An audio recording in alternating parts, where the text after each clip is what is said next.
Hey, good evening. I welcome all of you on behalf of our Pusa Road CP Study Circle on today's webinar on CARO 2020 and most hot topic, that is the commonly observed error while finalization of the annual accounts.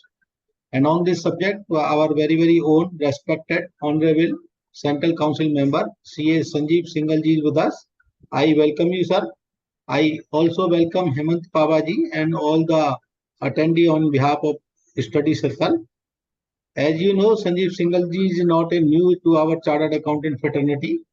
He is a Central Council member, second term. He won the election with the highest vote. Both the time, the members gave them a lot of loves, and although he belongs to Big Four, but we never feel that he belongs to Big Four. Whenever you call, he always ready, and he always ready for the cause of the member. One more beauty of this, our today's speaker, that he run a CA Parvar. In this CA Parvar, they help lot of members by way of anything. In the time of the COVID, when all were in the big problem, he was ready, or he helped him all 24 hours. A lot of members joined his CA Parvar, और उस time में भी remdesivir जो कि hot item थी, आप मिलती ही नहीं थी, भाई साहब ने सरकारी रेट पर सब लोगों को अवेलेबल कराई। उसमें मैंने भी भाई साहब से बहुत रिक्वेस्ट करके, और भाई साहब ने हमेशा मेरा साथ दिया और अपने मेंबरों को भी कराया, और उसके फलस्वरूप भी जिनको की मशीनें की जरूरत थी, सिलेंडरों की जरूरत थी, उनके घर पर पहुंचाए भाई साहब ने। और एक ऐसा परिवार इकट्ठा हो गया उस वक्त कि जो कि मेहनत करता था, और आज भी उस परिवार में भाई साहब लगे हुए हैं, हम सब लोग।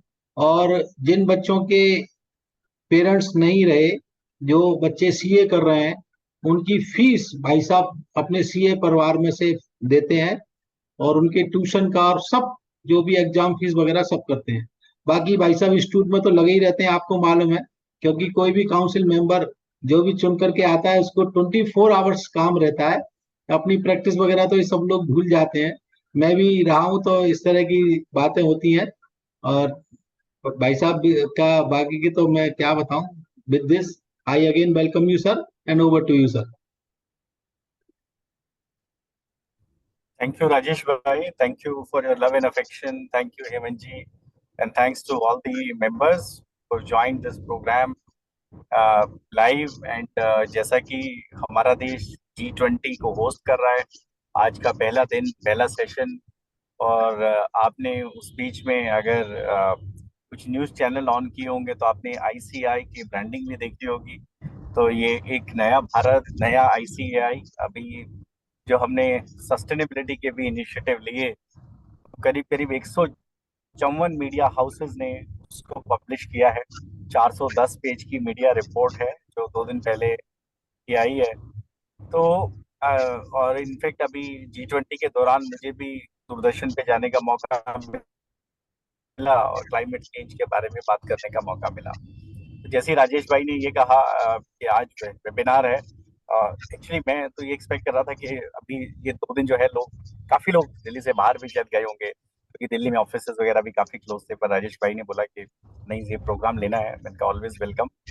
और जहाँ तक उन्होंने सीए परिवार की बात की, तो सीए परिवार एक ऐसा परिवार है आज की समाज के लिए और अपने मेंबर्स के लिए, अपने स्टूडेंट्स के लिए पूरी भरसक प्रयास करता है।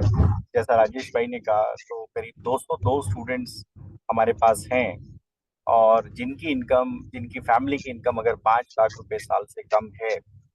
हमने बाद में ये पेरेंट्स ना होने वाला क्राइटेरिया भी हटा दिया था। तो आज अगर किसी के पेरेंट्स हैं, नहीं हैं, अगर फैमिली इनकम 5 लाख से कम है साल की, तो कुछ क्राइटेरिया नेचुरली हम भी मेरिट बेस देना चाहते हैं। तो कुछ क्राइटेरिया अगर वो सेटिस्फाई करता है तो उसको फुल्ली सपोर्ट हम करते हैं। इंस्टीट्यूट की right from foundation till final fees देते हैं, बुक्स देते हैं, और कम्युनिकेशन स्किल्स की क्लासेस देते हैं, एग्जाम की फीस देते हैं। और हमें लगता है कि और भी जितने भी लोग ये कर सके, करना चाहिए। एंड इसके अलावा एक सुपर 30 हॉस्टल भी है हमारा, जो कि रामावतार किला जी के साथ के चलाते हैं, जिसमें ऐसे बच्चे जो दिल्ली से बाहर के हैं, मेरिटोरियस हैं, जरूरतमंद हैं, तो उनके लिए हम हॉस्टल की सुविधा भी एक बहुत ही नॉमिनल, मतलब उसका करीब 80% हम लोग एक्सपेंस बेयर करते हैं और 20% स्टूडेंट से लेते हैं, ताकि थोड़ी सी एक सीरियसनेस बनी रहे। तो आज उस हॉस्टल में भी 12 बच्चे हैं, तो 202 प्लस 12 214 ये स्टूडेंट आज अपने सीए परिवार का एक अभिन्न अंग हैं। और हमें लगता है कि सोसाइटी ने हमें इतना कुछ दिया है। आज हम लोग अगर एक चार्टर्ड अकाउंटेंट बने हैं, अगर हम अपने अतीत को याद करें कि 30 साल पहले, 20 साल पहले, 40 साल पहले किस किस ने हमें सपोर्ट किया होगा, तो बस वही चीज याद आती है। राजेश भाई, बस मैं 1 मिनट का ब्रेक लूंगा एंड देन हाँ please sir, join. Please please, कोई दिक्कत नहीं भाई साहब, आप रिजॉइन करिएगा।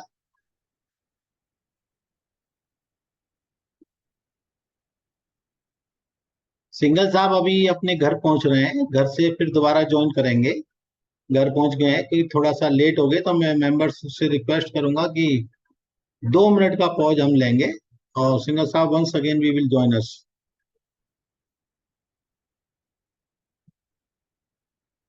जब तक कोई मेंबर कुछ बोलना चाहे, मोस्ट वेलकम। कहीं से भी वो कोई भी टॉपिक पर 2 मिनट के लिए, या हमें एज ए पैनलिस्ट ज्वाइन करना चाहे तो हैंड रेज कर दे, मैं उसको एज ए पैनल ले लूंगा, पैनलिस्ट।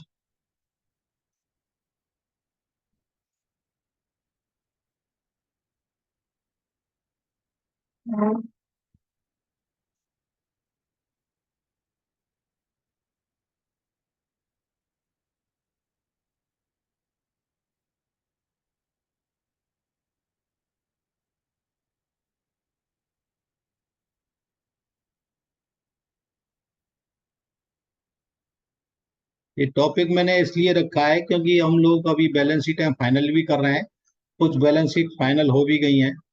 तो बहुत सारी जो मिस्टेक्स है ना, जो फाइनल करते वक्त हमें क्या क्या देखना चाहिए, क्या क्या नहीं देखना चाहिए, बहुत सारी छोटी छोटी जो मिस्टेक होती हैं वो रह जाती हैं, जिसकी वजह से हम लोगों को बाद में बड़ी तकलीफ, मेंबर्स को बेसिकली बड़ी तकलीफें आती हैं। जैसे कभी कभी वो तकलीफें इतनी बड़ी हो जाती हैं कि उनको डिसिप्लिनरी कमेटी का भी सामना करना पड़ता है। वैसे क्योंकि कोई मेंबर अनजाने में ही गलती करता है, जान करके तो कोई गलती नहीं करता। तो इसीलिए वो सारी चीजें हम सब लोगों को याद भी है, नो डाउट, हम सब लोग जानते भी हैं, लेकिन एक थोड़ा सा ना उनको रिमाइंड करने की जरूरत है। और इसीलिए मैंने ये सब्जेक्ट रखा है। तो भाई साहब आ भी गए हैं, sir over to you sir. Thank you Rajesh भाई। देखिए, एक बैलेंस करना पड़ता है। एक्चुअली मैं आज क्योंकि ऑफिस मेरा बंद था तो मैं फैमिली के साथ गया था, लेकिन आपका आदेश था तो प्रोग्राम भी लेना था, सर तो सर मैंने हाँ अच्छा, बेसिकली देखिए, मैं ये कह रहा था, मैं सीए परिवार के बारे में जो बता रहा था, तो कोई भी मेंबर हमारा सीए परिवार से जुड़ना चाहे, बच्चों को रेफर करना चाहे आप, कोई भी प्रोफेशनल या सोशल ऑब्जेक्टिव है, तो हम लोग वहां पर हैं। ये हमारी एक कोशिश रहती है। बहुत सारे फील्ड हैं आजकल, हम मेडिकल साइड पे भी लोगों की हेल्प करने की कोशिश करते हैं। अभी थोड़े दिन पहले सुबह 4 बजे मैं जगा हुआ था, मैंने देखा कि किसी का एक किसी किसी ग्रुप पे नहीं, राजेश भाई के ग्रुप पे एक मैसेज आया कि उसके ब्रदर को वेंटिलेटर एम्बुलेंस में शिफ्ट करना है एम्स में। तो मैंने उन्हें नंबर दिया किला जी का, मैं कहा आप उनसे बात कर लीजिए। बात की, 9:30 बजे मैंने बात की, तो 9:30 बजे तक ही was already shifted and admitted to AIIMS. जबकि एम्स में क्या पोजीशन रहती है, और वेंटिलेटर एम्बुलेंस है गवर्नमेंट हॉस्पिटल में मंगाना। तो मेरा एक ये कहना है कि हम सब अगर मिलकर काम करें तो बहुत कुछ किया जा सकता है। इसी तरह से अभी प्रोफेशन की बात करते हैं, क्योंकि राजेश भाई ने जो कॉमनली ऑब्जर्व एरर्स की बात की और जो कारों की बात की, मेरा तो फेवरेट टॉपिक है। मैं हमेशा फिजिकली और virtually Pusa road CP study circle में इस टॉपिक पे आता रहा हूँ। इस बार भी राजेश भाई ने फिजिकली बुलाया था, लेकिन अब इंस्टीट्यूट की कुछ जिम्मेवारियां हैं जिनके कारण उस दिन वो राजकुमार अदुकिया जी की जो कमेटी है उसका एक प्रोग्राम था, तो फिर मैंने कहा कि राजेश भाई मैं नहीं आ पाऊंगा। तो आज हम फ्रेंड्स उसको डिस्कशन करते हैं, टॉपिक को लेते हैं, दो टॉपिक हैं आज, एक कारो 2020 है, एक कॉमनली ऑब्जर्व एरर्स हैं। कॉमनली ऑब्जर्व एरर्स जो हैं फाइनेंशियल स्टेटमेंट में, वो काफी सारी हैं जो इंस्टीट्यूट ने कंपाइल की हुई हैं। आज अगर देखें तो इंस्टीट्यूट के 3-4 पब्लिकेशन हैं ऐसे, जिसमें इंस्टीट्यूट ने ये बताया है कि जब हम फाइनेंशियल स्टेटमेंट्स का रिव्यू करते हैं, जो हमारा फाइनेंशियल स्टेटमेंट रिव्यू बोर्ड है, जब हम उसको रिव्यू करते हैं तो हमें कौन सी कॉमनली ऑब्जर्व गलतियां हमें मिलती हैं, और उसको कंपाइल करके वो बुक इंस्टीट्यूट बनाता है। अगर वो बुक को टोटल देख लिया जाए तो हेमंत जी एंड राजेश भाई, वो करीब करीब आप मानिए कि 1500 पेज की किताब बनती है, अगर सारी बुक्स को कंबाइन अगर हम उसको उसको करके देख लें। तो नेचुरली उसकी जो प्रेजेंटेशन होगी वो भी एक लिमिटलेस प्रेजेंटेशन है। हम कुछ की चीजों की बात करेंगे उसमें से। तो राजेश भाई, कारो को लें या कॉमनली ऑब्जर्व एरर को पहले लें? एज यू विश सर, जैसे आपकी इच्छा हो सर, जो आप उचित समझे लें सर। ठीक है। अगर मेंबर्स का कोई सजेशन है, मेंबर्स वैसे तो कारों में कोई अगर चेंजेस तो है नहीं है लास्ट ईयर से। हाँ नहीं है तो हाँ। ठीक है, कॉमनली ऑब्जर्व एरर हाँ, लेते कॉमनली ऑब्जर्व ले लो सर, वही ज्यादा लोग पसंद करेंगे। हैं। जी जी जी। राजेश भाई, स्लाइड दिख रही है आपको मेरी? हाँ बिल्कुल, अभी स्टार्ट हो रही है, आ गई सर, आ गई आ ठीक है जी।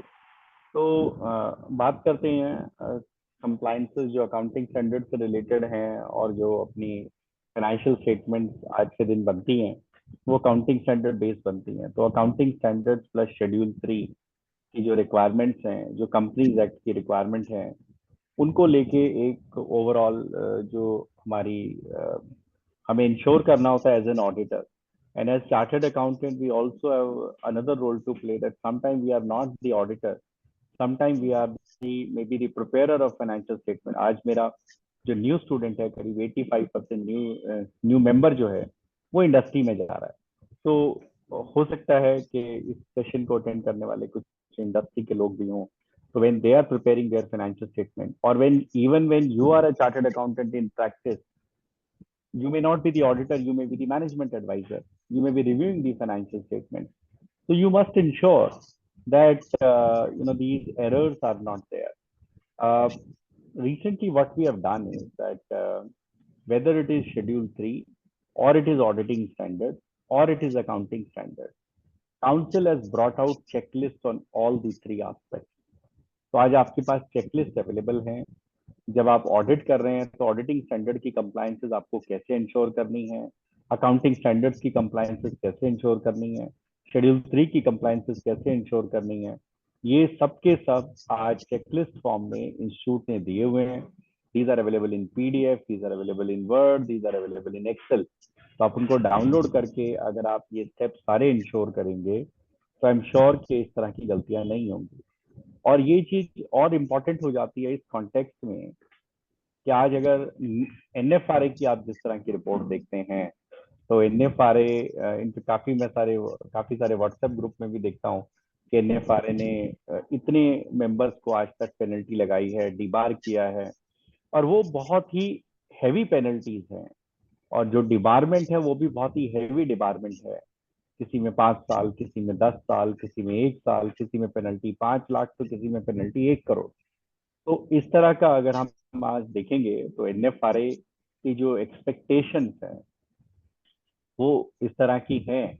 और अगर आप ये देखें तो किसी भी रेगुलेटर की जो एक्सपेक्टेशन है वो मेंबर से ये है कि मेंबर अपना काम जो है पूरा डिलीजेंटली करे। और मैं आपको एक चीज और बताऊं, पीछे एनएफआरए का एक प्रपोजल और आया, और हम ये सोच सकते हैं कि ठीक है, अगर आज मैं एक एनएफआरए की एंटिटी का ऑडिट नहीं कर रहा तो मुझे फर्क नहीं पड़ता है, लेकिन ऐसा नहीं है।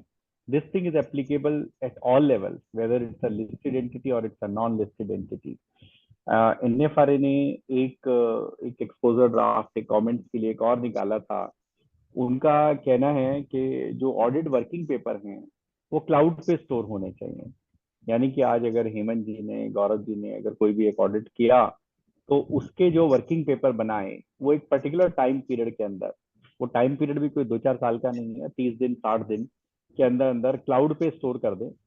और उसका एक्सेस जो है एनएफआरए को होना चाहिए। यानी कि जब भी एनएफआरए उसका इंस्पेक्शन करना चाहे, उन वर्किंग पेपर्स को देखना चाहे, उस कंपनी के ऑडिट का रिव्यू करना चाहे, तो उसको वो इजीली एक्सेसिबल हो। और आपने अगर एक बार वहां पे स्टोर कर दिया तो एक तरह से वो लॉक एंड की है, you cannot make any changes in that. यानी कि अगर आज आपने ऑडिट खत्म किया, आज 9 सितंबर को ऑडिट खत्म किया, तो अगर 60 दिन भी हमारा जो ऑडिटिंग स्टैंडर्ड है, असेंबली ऑफ ऑडिट फाइल वो देता है, तो आपको 8 ऑफ नवंबर तक वो वर्किंग पेपर उस क्लाउड में डाल देने हैं, और उसका लॉक रहेगा, और उसमें एक ऑडिट ट्रेल भी रहेगी कि अगर आपने कोई भी चेंजेस किए तो वो चेंजेस भी दिख जाएंगे। तो यानी कि इस तरह का आज एक वाटर टाइट एनवायरनमेंट की सिचुएशन में हम हैं। तो नेचुरली हम उतना ही क्लाइंट वर्क लें जितना कि हमें लगता है हम उस गिवन टाइम पीरियड में कर सकते हैं, और अपने प्रोफेशन को भी देखना है। तो अगर उसके लिए हम राइट फी चार्ज करेंगे तो आई थिंक हम लोग एक अच्छे रिसोर्सेज भी रख पाएंगे उन एंगेजमेंट से, यानी कि अच्छा आउटपुट भी दे पाएंगे, रेगुलेटर्स की एक्सपेक्टेशन को भी मीट कर पाएंगे। जैसे कि हमारे इमीडिएट पास्ट प्रेसिडेंट देवाशीष मित्रा जी ने भी कहा था, audit is a serious business. तो अगर हम ऑडिट कर रहे हैं, अगर हम कोई भी सर्टिफिकेशन कर रहे हैं, तो हम उसका ध्यान रखें। कई बार सर्टिफिकेशन के लिए लोग आते हैं। अभी 2-3 दिन पहले ही एक बहुत ही क्लोज है मेरे मेंबर, उन्होंने मुझे बोला कि ये एक सर्टिफिकेट एक कंपनी को चाहिए, तो आप अगर देते हैं तो आपकी ऑडिट फीस क्या होगी, आपकी इसकी सर्टिफिकेट देने की फीस क्या होगी। तो मैंने उन्हें कहा कि मैं जिसका ऑडिट नहीं करता, मैं उसको सर्टिफिकेट नहीं देता हूँ। उसका रीजन है, ऐसा नहीं कि मैं दे नहीं सकता, ऐसा नहीं कि इंस्टीट्यूट की कोई मनाही है, बट उसका रीजन है कि अगर मैं एक उसको इनकम टैक्स का एक सर्टिफिकेट दे रहा हूँ, मैं उसको किसी रेमिटेंस का या किसी फाइनेंशियल स्टेटमेंट के एक पोर्शन से रिलेटेड सर्टिफिकेट दे रहा हूँ, जब तक मैंने उसकी सारी बुक्स ऑफ अकाउंट्स को नहीं देखा है, मैं वो सर्टिफिकेट नहीं दे पाऊंगा। और अगर मैं उसका कंप्लीट ऑडिट करने जाऊंगा उस सर्टिफिकेट को देने के लिए, तो वो मेरी फीस नहीं दे पाएगा। क्योंकि अगर मैं ऑडिट के लिए उससे 100 रुपये लेता और वो एक्सपेक्ट करता मैं सर्टिफिकेट के लिए 5 रुपये लूँ, तो मेरी फीस एक्चुअली 100 + 5 105 रुपये होगी।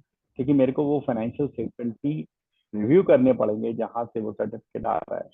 हो सकता है किसी एक पर्टिकुलर पोर्शन से रिलेटेड हो। फॉर एग्जाम्पल, अगर किसी को इनकम टैक्स कंप्यूटेशन का या डेफर टैक्स का सर्टिफिकेट चाहिए, अगर मैंने उसका ऑडिट नहीं किया तो मैं नहीं दूंगा, मैं as a practising chartered accountant में नहीं दूंगा, बिकॉज मुझे श्योरिटी नहीं है कि उसकी कंप्यूटेशन कैसे हुई है, उसकी बुक्स में जो अकाउंटिंग ट्रीटमेंट है वो कैसे हुई है। कई बार मेंबर्स लिख देते हैं based on information given by management, वो भी एक्सेप्टेबल नहीं है सर। मैनेजमेंट इंफॉर्मेशन देती है, लेकिन उसकी वेरासिटी को चेक करना जो सर्टिफिकेट दे रहा है मेरा मेंबर, उसकी रिस्पॉन्सिबिलिटी है।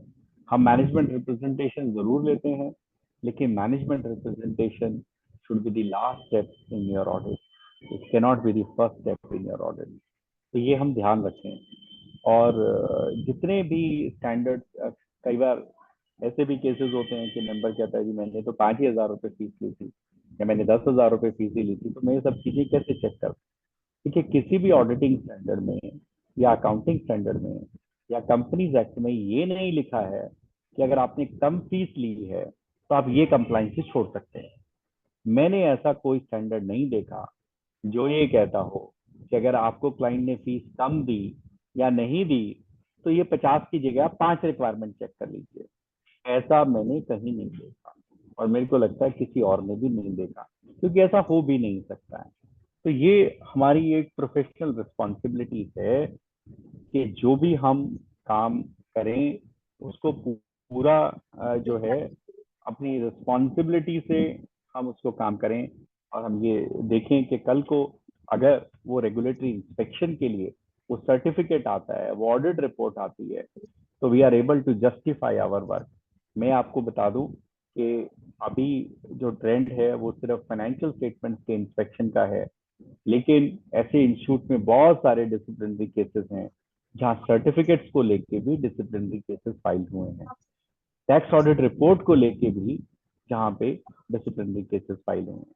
तो आप ये ध्यान रखिए कि जो भी सर्टिफिकेशन वर्क आप कर रहे हैं, तो वहां पर पूरी जिम्मेवारी के साथ जो भी हमारी लीगल रिक्वायरमेंट्स हैं उसको हम अप्लाई करते हुए चलें। तो चलिए बात करते हैं शेड्यूल 3 की अकाउंटिंग स्टैंडर्ड की कुछ जो कॉमनली ऑब्जर्व्ड एरर्स हम लोग देखते हैं उसकी अगर हम बात करते हैं। और फिर मैं कुछ और, क्योंकि ये प्रेजेंटेशन मैं राजेश भाई को जरूर दे दूंगा, इसमें स्लाइड्स कुछ ज्यादा हैं, 330 स्लाइड्स हैं, तो नेचुरली सारी कवर नहीं हो सकती है। मैं आइटम वाइज चलता हूँ, स्टैंडर्ड वाइज भी चल सकते हैं, आइटम वाइज भी चल सकते हैं। पहले आइटम वाइज चलते हैं, फिर कुछ स्टैंडर्ड देख लेते हैं। अगर मैं बात करूँ एसेट साइड की, एसेट साइड में सबसे पहले हम प्रॉपर्टी प्लांट एंड इक्विपमेंट पे आते हैं। प्रॉपर्टी प्लांट एंड इक्विपमेंट, अब कुछ लोग उसको फिक्स एसेट भी लिखते हैं। अगर आप देखेंगे तो शेड्यूल 3 का फॉर्मेट चेंज हो गया है अब। और जो हमारा स्टैंडर्ड है, पहले इंड AS 16 का ही टाइटल पीपी होता था, और जो AS 10 था जो नॉन इंड AS कंपनी पे लगता था, उसका title accounting for fix assets होता था। लेकिन आज से 7 साल पहले वो स्टैंडर्ड चेंज हो गया। अब उस स्टैंडर्ड का नाम प्रॉपर्टी प्लांट एंड इक्विपमेंट हो गया। साथ ही स्टैंडर्ड में क्या किया गया कि डेप्रिसिएशन के स्टैंडर्ड को इसके अंदर मर्ज कर दिया गया। तो AS 6 और AS 10 मिला के अब एक कंबाइंड स्टैंडर्ड बना है AS 10। अभी हमने कई फाइनेंशियल स्टेटमेंट में ऐसा देखा है कि अभी भी लोग AS 6 लिखते हैं कि depreciation is been charged in accordance with AS 6। तो फ्रेंड्स, वो तो पॉसिबल नहीं है, क्योंकि अब अकाउंटिंग स्टैंडर्ड 6 जो है किसी स्टैट्यूट बुक पे एग्जिस्ट नहीं करता। फिर दूसरी हमने जो एक कॉमन एरर देखी कि हम अभी भी स्टैंडर्ड का नाम फिक्स एसेट लिखते हैं कि एज पर AS 10 on accounting for fix asset. वो भी गलत है, ये प्रॉपर्टी प्लांट एंड इक्विपमेंट का स्टैंडर्ड है। तो मैं कई बार कहते हैं ना, एक नाम में क्या रखा है, what is there in a name, तो वो भी एक गलती है। मैं ये नहीं कहता कि इस गलती पे कोई डिसिप्लिनरी एक्शन बनता है, लेकिन मैं ये जरूर कहता हूँ कि एक प्रोफेशनल को ये जरूर पता होना चाहिए कि कौन सा स्टैंडर्ड एप्लीकेबल है, उसका क्या नाम है। उसके प्रोविजन तो फिर उसके बाद आते हैं, लेकिन पहले तो ये। फिर कई बार हम ये लिखते हैं accounting standard as issued by ICAI। अगर आप एक कंपनी का ऑडिट कर रहे हैं तो आप ये ध्यान रखिए कि ICAI के अकाउंटिंग स्टैंडर्ड एप्लीकेबल नहीं होते हैं। ICAI ने स्टैंडर्ड बनाए जरूर हैं, लेकिन वो स्टैंडर्ड नकास के थ्रू, नफरा के थ्रू गवर्नमेंट ने नोटिफाई किए। तो accounting standard as notified under companies accounting standard rules, जो भी ईयर है, as amended from time to time, तो ये उसमें आना चाहिए। तो ये तो मैंने आपको सिर्फ ये बताया कि जब टाइटल से रिलेटेड बात होती है तो ये है। दूसरी चीज, अभी भी कई बार हम बैलेंस शीट में देखते हैं डेफर्ड रेवेन्यू एक्सपेंडिचर लिखा होता है। Deferred revenue expenditure balance sheet में आना या P&L में आना कि डेफर्ड रेवेन्यू एक्सपेंडिचर को हमने राइट ऑफ किया, 2004 में AS 26 आया था, 19 साल हुए थे। और 2004 के बाद ये डेफर्ड रेवेन्यू एक्सपेंडिचर का कॉन्सेप्ट अकाउंटिंग में नहीं है। इनकम टैक्स में हो सकता है, अकाउंटिंग में नहीं है। 19 साल पहले जो कॉन्सेप्ट चला गया, आज भी हम उसको कई बार फाइनेंशियल स्टेटमेंट्स में देखते हैं, तो वो नहीं होना चाहिए। फिर अगर मैं अब प्रॉपर्टी प्लांट एंड इक्विपमेंट की ही बात करूं, तो काफी साल पहले कंपोनेंट अकाउंटिंग का कॉन्सेप्ट आया।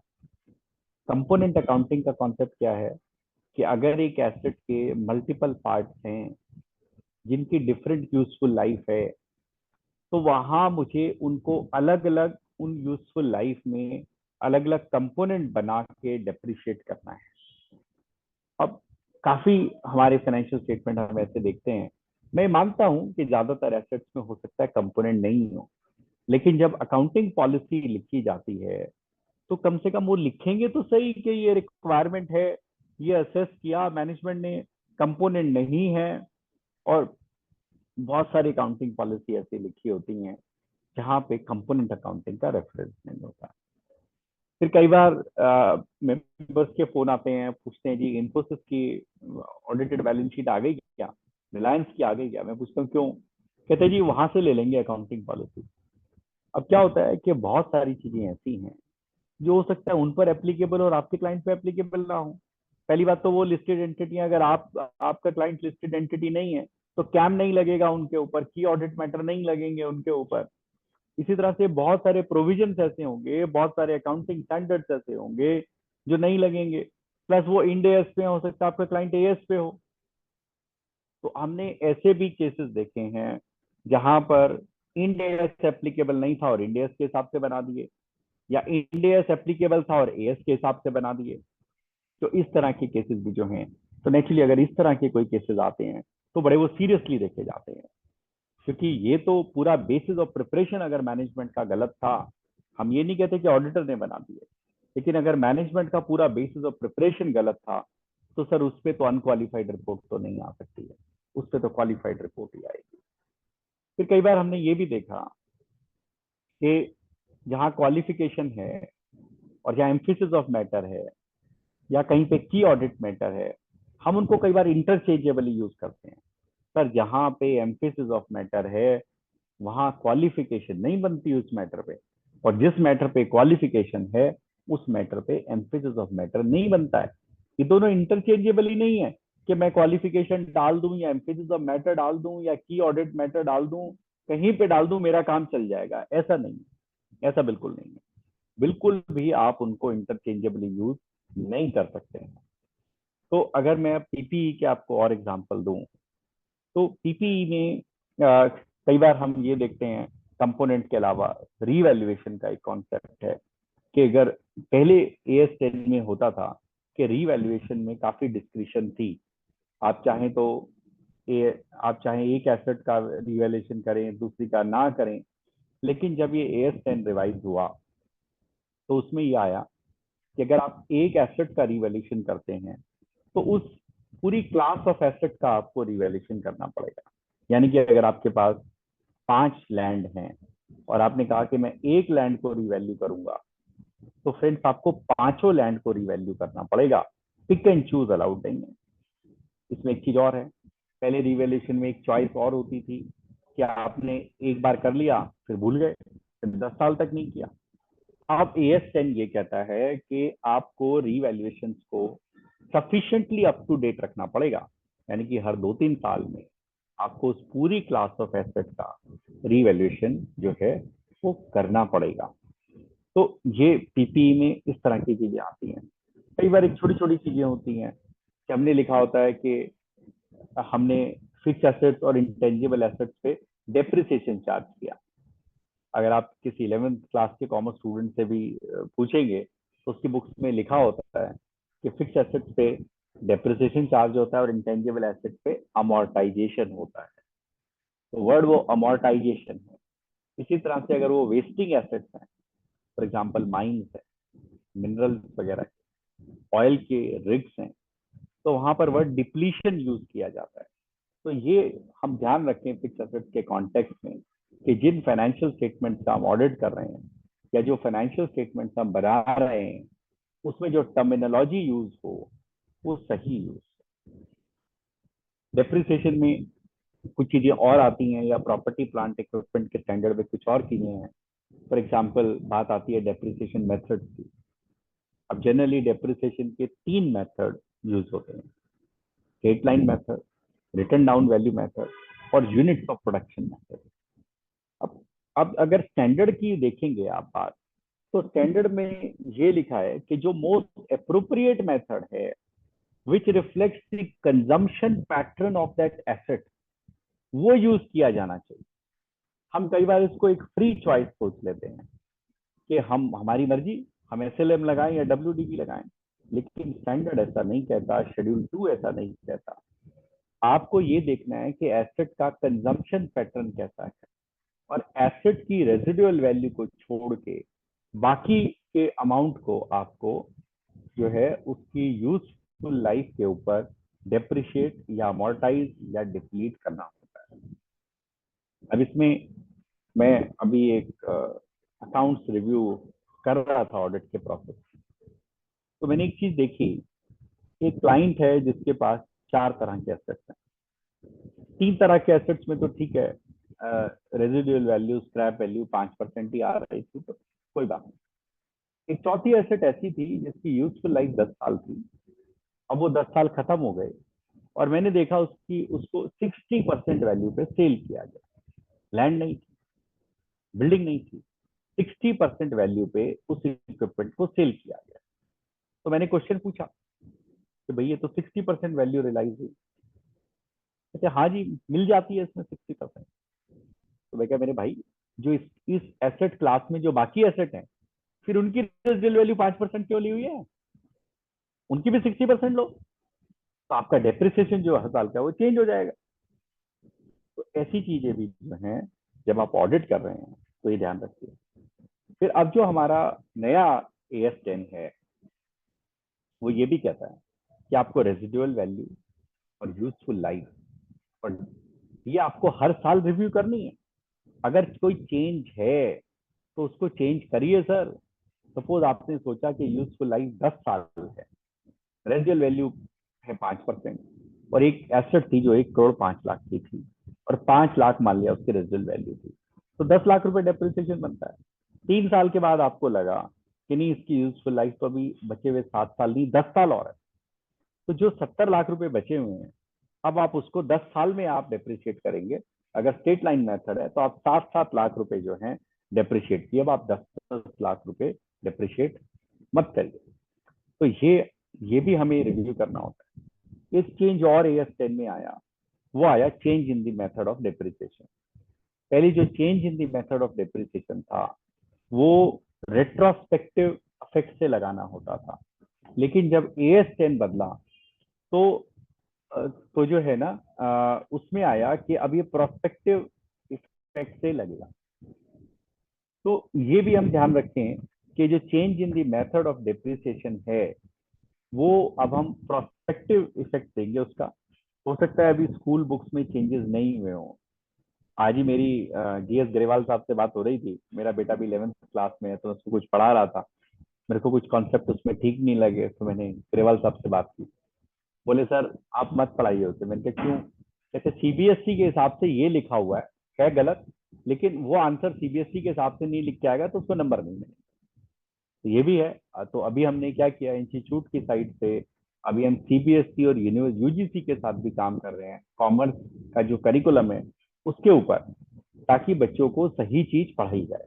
क्योंकि वो बाद में जब कॉमर्स में आते हैं तो ऐसा ना हो कि उनको मिसकंसेप्शन हो। तो ये प्रॉपर्टी प्लांट एंड इक्विपमेंट के बारे में जो कॉमन ऑब्जर्वेशन जो हमने देखी, और भी बहुत सारी हैं, बट कुछ जो ऑब्जर्वेशन देखी वो ये हैं। अगर किसी का कोई क्वेश्चन होगा तो हम साथ साथ भी ले सकते हैं, मेरे पास चैट बॉक्स है सामने, तो कुछ आएगा तो मैं उसमें देख भी लूंगा। तो ये PPE के बारे में जो ब्रॉड एक जो पहला आइटम होता है उसके बारे में हमने बात की। अब अगर हम इसमें सेकंड आइटम की बात करें तो वो है इंटेंजिबल एसेट। इंटेंजिबल एसेट के नॉमेनक्लेचर की तो मैंने बात कर ली, अमोर्टाइजेशन की मैंने बात कर ली। अब इसकी यूजफुल लाइफ की बात आती है।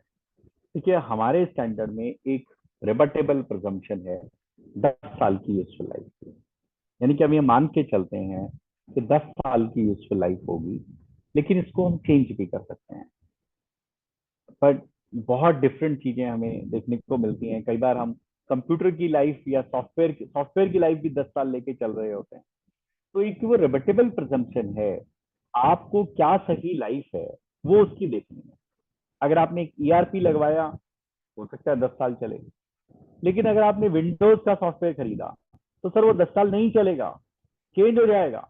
MS ऑफिस खरीदा 10 साल नहीं चलेगा, चेंज हो जाएगा। तो ये भी हम अगर ऑडिटर हैं तो भी हम ध्यान रखें, और अगर हम मैनेजमेंट की साइड हैं, अगर हम प्रिपेयर ऑफ फाइनेंशियल स्टेटमेंट है तो भी हम ये ध्यान रखें। कई बार गुडविल होती है। अब गुडविल के बारे में अलग अलग प्रैक्टिसेस हैं, कई कुछ लोग उसको अमोर्टाइज करते हैं, कुछ लोग अमोर्टाइज नहीं करते हैं। तो देखिए इसमें 2 स्टैंडर्ड इसको डील करते हैं, AS14, तीन तीन डील करते हैं, AS14, AS10 और AS26। जो मेरी एक्वायर्ड गुडविल होती है अमेलगमेशन में, वो AS14 डील करता है, और वो कहता है कि उसको 3 से 5 साल में आप अमोर्टाइज कर दीजिए।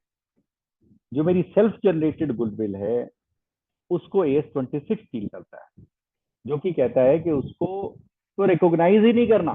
तो जब रिकॉग्नाइज नहीं करना तो अमोर्टाइजेशन का मतलब ही नहीं है। और साथ ही साथ कहीं ना कहीं लिंक आता है AS28 का भी, जो कि मेरा इम्पेयरमेंट ऑफ एसेट्स का स्टैंडर्ड है। इम्पेयरमेंट का स्टैंडर्ड ये कहता है कि मुझे इम्पेयरमेंट असेसमेंट करना है, एनुअली करना है, और जो कॉर्पोरेट एसेट्स और गुडविल है, अगर कोई मेरा इम्पेयरमेंट बनता है तो उसमें टॉप डाउन और बॉटम अप्रोच दी हुई है, उसके हिसाब से मुझे इम्पेयरमेंट टेस्टिंग करनी है। कई बार ऐसा होता है कि इम्पेयरमेंट टेस्टिंग करनी चाहिए, लेकिन हमारी फाइल में मेमो नहीं होता। कई बार लोग कहते हैं जी ये तो बड़ी फर्म का काम है, ये तो वहां होना चाहिए। देखिए सर, अकाउंटिंग स्टैंडर्ड 28 में जो एग्जाम्पशन है वो बड़ी लिमिटेड एग्जाम्पशन है। उसमें ये नहीं लिखा कि बड़े ऑडिट में ये होगा और छोटे ऑडिट में ये होगा। हम ये भी कह सकते हैं कि अकाउंटिंग स्टैंडर्ड सिंप्लीफाई होने चाहिए। तो मैं जब वाइस चेयरमैन था अकाउंटिंग स्टैंडर्ड बोर्ड का, मेरी फर्स्ट टर्म के 3rd ईयर में हमने एक सिग्निफिकेंट सिंप्लीफिकेशन का स्टेप लिया भी हमने, और नॉन कॉर्पोरेट एंटिटीज के लिए हमने 4 लेवल ऑफ अकाउंटिंग स्टैंडर्ड बनाए, और लेवल 4 में काफी अकाउंटिंग स्टैंडर्ड हमने हटाए भी। उसकी हमने एक 90 पेज की, सिर्फ 90 पेज की ओवरव्यू की बुकलेट भी निकाली। तो नेचुरली वो सब एप्लीकेबल है। लेकिन अगर आप कॉर्पोरेट सेक्टर का ऑडिट करते हैं, तो चाहे छोटी कंपनी हो चाहे बड़ी कंपनी हो, तो सर उसमें जो एग्जाम्पशन स्कीम है वो बड़ी लिमिटेड है, ज्यादा कुछ एग्जाम्पशन नहीं है। आपकी छोटी कंपनी है या बड़ी कंपनी है, क्योंकि सरकार, गवर्नमेंट इस बात में यकीन करती है कि अगर आप कंपनी है तो आपको ये सब फॉलो करना है। अभी मैं फिक्स एसेट्स और पीपीई की बात करता हूँ। इसमें एक अगला एक टॉपिक आता है लीज एसेट्स का। कई बार हम एसेट्स लीज पे लेते हैं। फॉर एग्जाम्पल, काफी प्रैक्टिस है कि ऑफिस जो है आदमी अपना खरीदने के बजाय किराए पे लेता है। अब एक ट्रेडिशन तो जनरली ये रही है चार्टर्ड अकाउंटेंट्स में कि भी मुझे तो अपना ऑफिस खरीदना है, मेरी अपनी प्रॉपर्टी बनेगी, तो मैं उसको क्यों रेंट पे लूँ। कल ही मेरी किसी से बात हो रही थी, मैं कोई मार्बल के बिजनेस में, तो मैंने उनसे पूछा कि भाई ये आप जो है, ये आप फैक्ट्री, ये जगह आप ही कह रहे हैं आप ये लीज पे लेंगे, ऐसा आपने क्यों सोचा। तो व्हाट ही टोल्ड मी कि इसका जो लीज रेंट है जो मैं दूंगा, और जो मेरी फिक्स्ड एसेट जो मैं बनेगी, तो मेरा लीज रेंट सिर्फ 2.5% आ रहा है साल का। मैं, और मेरे पास आज पैसे खरीदने के लिए है नहीं। अगर मैं बैंक लोन लूंगा तो मेरे को 9%, 10% से कम पे मिलेगा नहीं। तो क्यों ना मैं 2.5% दूं, और जो मेरे पैसे बचते हैं वो मैं अपने बिजनेस में और लगाऊं। क्योंकि मेरा काम रियल एस्टेट नहीं है, कहते मेरा काम तो मार्बल का है, मेरा काम रियल एस्टेट का नहीं है। रियल एस्टेट वाला आदमी रियल एस्टेट में पैसे लगाए, मेरा जो वर्किंग कैपिटल है मैं उसमें पैसे लगाऊं। तो आजकल लीज एसेट्स का जो कॉन्सेप्ट है काफी है, और आप लोग, काफी लोग इनकम टैक्स के प्रैक्टिशनर हैं, और आपको मालूम है कि इनकम टैक्स में बेनिफिट अगर आप कहेंगे तो रेंटल तो आपको पूरा एक्सपेंस मिल जाता है, जबकि फिक्स एसेट है तो सिर्फ डेप्रिसिएशन मिलेगा, और अगर लैंड है तो डेप्रिसिएशन भी नहीं मिलेगा। तो इसलिए लीज एसेट्स का, जैसे मैंने भी जब गाड़ी ली तो मैंने लीज पे ली, ताकि मेरे को एक्सपेंस जो है स्ट्रेट अवे मुझे मिल जाए, और वरना डेप्रिसिएशन बहुत लॉन्ग पीरियड ऑफ टाइम में मिलेगा। तो जो लीज एसेट्स हैं, अब अगर आप इंड एएस पे हैं तो बिल्कुल डिफरेंट है उसकी ट्रीटमेंट, एएस पे हैं तो बिल्कुल डिफरेंट है। मैं मान लेता हूं अभी कि ये जो स्टडी सर्कल हमारा है, इसमें ज्यादातर लोग अकाउंटिंग स्टैंडर्ड पे हैं, एएस पे। तो एएस में जो स्टैंडर्ड लगता है वो एएस 19 लगता है। एएस 19 लीजेस को ऑपरेटिंग लीज और फाइनेंस लीज में क्लासिफाई करता है, और है इंडियस में भी 116 में भी ऑपरेटिंग लीज और फाइनेंस लीज, लेकिन काफी डिफरेंट अकाउंटिंग ट्रीटमेंट है। एक तो जो लैंड है, लैंड की लीज एएस 19 में नहीं कवर होती है। तो एएस 19 में वो कवर नहीं होती है। और ऑपरेटिंग लीज और फाइनेंस लीज, अगर मैंने कोई एसेट फाइनेंस लीज पे दे दी तो वो मेरी बुक्स में नहीं आएगी, जिसको दे दी उसके बुक्स में आएगी। और मैंने कोई एसेट ऑपरेटिंग लीज पे दी तो वो जो लेसर है उसकी बुक्स में आएगी, लेसी की बुक्स में नहीं आएगी। अब इसमें लीज के जो डिस्क्लोजर्स हैं बड़े टिपिकल डिस्क्लोजर हैं। एक तो हमें ये देखना होता है मेरा कैंसिलेबल पीरियड कितना है, नॉन कैंसिलेबल पीरियड कितना है, उसके डिस्क्लोजर्स अलग हैं। और एक जो बात आती है ऑपरेटिंग लीज के केस में, वो आती है स्ट्रेट लाइनिंग की। अगर आज आपके क्लाइंट ने एक बिल्डिंग 9 साल के लिए ली, और हर 3 साल में उसका रेंट 15% बढ़ना है, सपोज पहले साल में उसका मंथली रेंट 1 लाख रुपए था, 3 साल बाद 1,15,000 रुपये महीना है, और 6 साल के बाद उसका जो रेंट है वो सपोज 1,31,000 रुपये महीना है। अब हम चाहें या ना चाहें, अकाउंटिंग स्टैंडर्ड 19 की रिक्वायरमेंट है कि हम इस लीज रेंट को स्ट्रेट लाइन करेंगे। स्ट्रेट लाइन करेंगे का क्या मतलब कि 1 लाख इंटू 12 इंटू 3 पहले 3 साल, प्लस 1,15,000 इंटू 12 इंटू 3 अगले 3 साल, प्लस 1,31,000 इंटू 12 इंटू 3 अगले अगले 3 साल, और इसको हम डिवाइड करेंगे 108 महीने से। वो जो एवरेज रेंट आया, सपोज वो 1,16,000 रुपये आया, तो मेरा जो लीज रेंट जो है, जो P&L में चार्ज होगा, वो 1,16,000 होगा। अब हम कहेंगे ये क्या बात है, हम तो कॉन्सेप्ट पढ़ते हैं एक्रूअल का और मैचिंग का। मैंने रेंट तो दिया 1 लाख रुपए, तो मैं 1,16,000 क्यों रिकॉग्नाइज करूं? तो ये एक्चुअली कॉन्सेप्ट बाहर से आया, वहां पे ये स्ट्रेट लाइनिंग का है। वहां इन्फ्लेशन नहीं होती, अभी तो हो रही है, पहले इन्फ्लेशन नहीं होती, तो प्रॉपर्टी प्राइस रेंटल चेंज ही नहीं होते थे 10-10 साल 20-20 साल। तो वो ये कहते थे कि जी ये जो इंडिया में हो रहा है तो स्ट्रक्चरिंग हो रही है, ये तो आपने स्ट्रक्चर बनाया है इस तरह से शुरू में ज्यादा प्रॉफिट दिखाने के लिए। इसलिए जब ये इंड AS 17 आया तो मैंने पर्सनली इसको काफी अपोज किया, और हमने कार्व आउट निकाला, स्ट्रेट लाइन को वहां से हटाया। लेकिन अनफॉर्चुनेटली जब इंड AS 116 आया तो फिर से जो है ये कॉन्सेप्ट वापस आ गया। तो लेकिन अब AS 19 में ये कॉन्सेप्ट है कि हमें उसकी स्ट्रेट लाइनिंग करनी होती है। प्रिंसिपली मैं उससे एग्री नहीं करता हूँ। प्रिंसिपली मुझे लगता है कि ये जो है स्ट्रेट लाइनिंग नहीं होनी चाहिए, लेकिन वो स्ट्रेट लाइनिंग है। और जब स्ट्रेट लाइनिंग है, लॉ ऑफ द लैंड है, तो फ्रेंड्स आपको भी इंश्योर करना पड़ेगा कि स्ट्रेट लाइनिंग हो रही है। नहीं हो रही है, अमाउंट अगर मटेरियल है तो आपको उसको क्वालिफाई भी करना पड़ेगा। तो ये लीज एसेट के बारे में बात हुई। अब जो चौथा एस्पेक्ट हमारी फिक्स एसेट का या PPE का या इंटेंजिबल एसेट का है, वो रिलेट करता है इम्पेयरमेंट ऑफ एसेट से। बहुत सारी जगह impairment of asset accounting policy में दिया नहीं होता, और कई जगह दिया होता है तो वो इस तरह से कॉपी पेस्टेड होता है कि जहां आपके क्लाइंट पे वो चीज एप्लीकेबल नहीं है, फिर भी वो लिख रहा है। तो ये हम जरूर ध्यान रखें कि अगर इम्पेयरमेंट ऑफ एसेट है, आप ठीक है गाइडेंस ले लीजिए किसी भी फाइनेंशियल स्टेटमेंट से, इंस्टीट्यूट के पब्लिकेशन से आप गाइडेंस जरूर ले लीजिए, लेकिन आप ये जरूर ध्यान रखें कि आपके क्लाइंट पे क्या एप्लीकेबल है और क्या एप्लीकेबल नहीं है। तो वो इम्पेयरमेंट में आप देखें। इम्पेयरमेंट का कॉन्सेप्ट बड़ा सिंपल सा है, हालांकि स्टैंडर्ड कॉम्प्लेक्स है। मैं कहता हूँ A और B को आपने कंपेयर करना है। A और B क्या है? A है कैरिंग वैल्यू और B है रिकवरेबल अमाउंट। अगर कैरिंग वैल्यू 100 है, अगर रिकवरेबल अमाउंट 100 से ज्यादा है तो कोई इम्पेयरमेंट नहीं है। अगर रिकवरेबल अमाउंट 100 है तो भी कोई इम्पेयरमेंट नहीं है।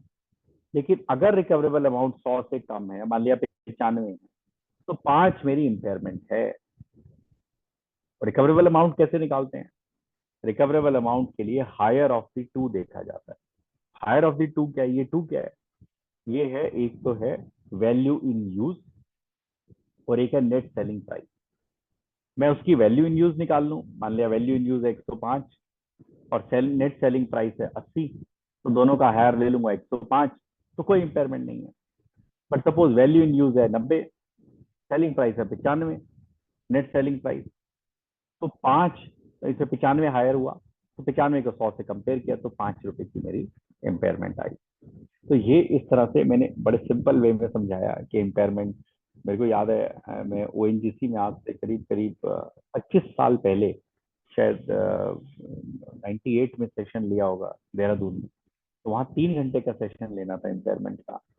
और जो है 25 साल पहले नहीं, करीब 17-18 साल पहले जब ये स्टैंडर्ड आया था, और उस टाइम इम्पेयरमेंट के बारे में ज्यादा कुछ आइडिया नहीं था, ज्यादा पब्लिकेशंस नहीं थे, तो काफी मेहनत इम्पेयरमेंट के स्टैंडर्ड पे की थी, उसको सिंपल वे में समझाने के लिए भी की थी।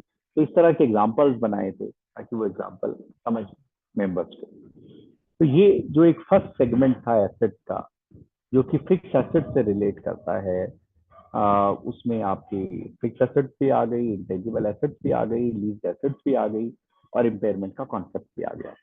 ये उसकी कुछ कॉमन जो की थीम थी वो मैंने अभी ली। और अभी जो क्वेश्चंस हैं, कुछ एक दो क्वेश्चंस हैं, राजेश भाई आप वो क्वेश्चंस पढ़ दीजिए। मैं उन क्वेश्चंस को लेने के बाद I I can move forward with remaining items. जी सर, जी सर।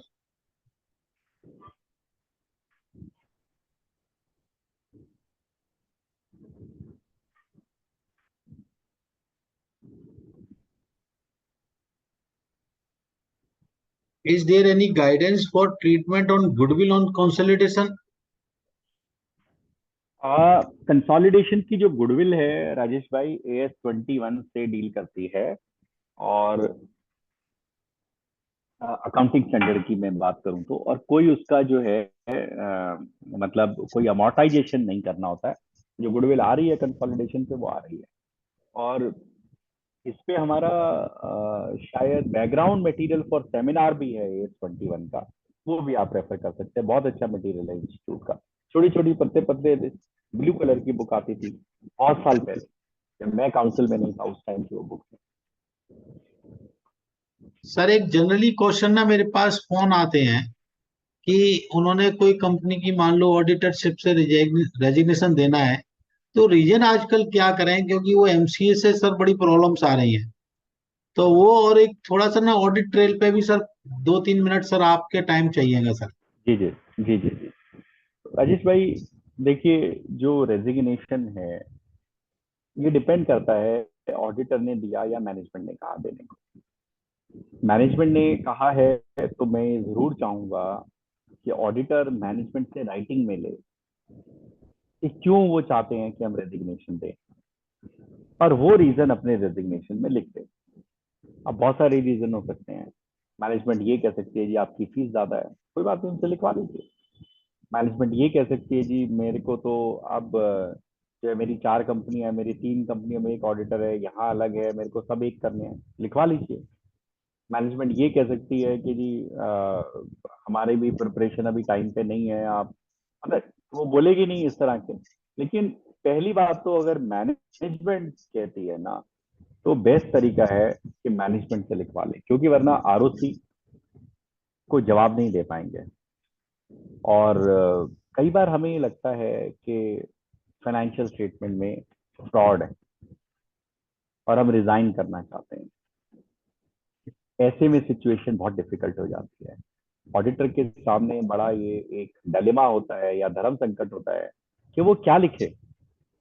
अगर उसने लिखा कि फ्रॉड था तो मैनेजमेंट का आ सकता है, नहीं नहीं आप कैसे कह सकते हैं, आप इसको प्रूव कीजिए, ये करिए वो करिए। तो ऐसे सिचुएशन में मैं तो ये कहूंगा, जब ऐसी कोई सिचुएशन हो तो मुझे अपनी पहले लीगल रिस्पॉन्सिबिलिटी देखनी चाहिए।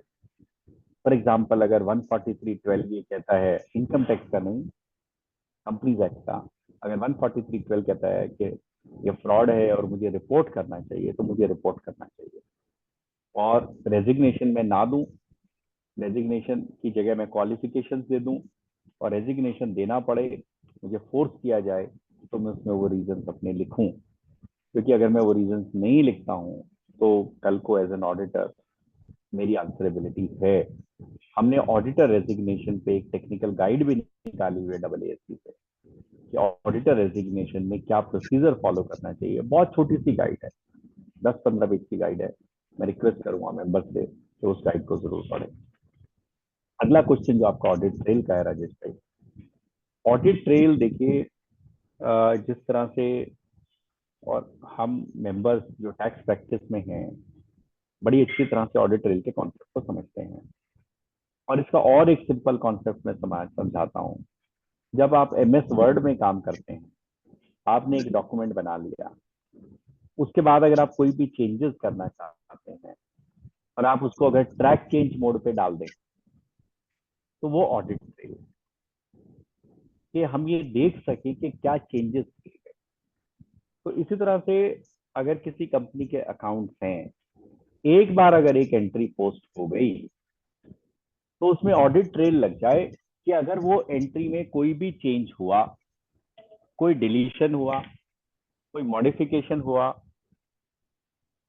अमाउंट चेंज हुआ, नरेशन चेंज हुई, तो मुझे वो वहां पर दिखाई दे जाए।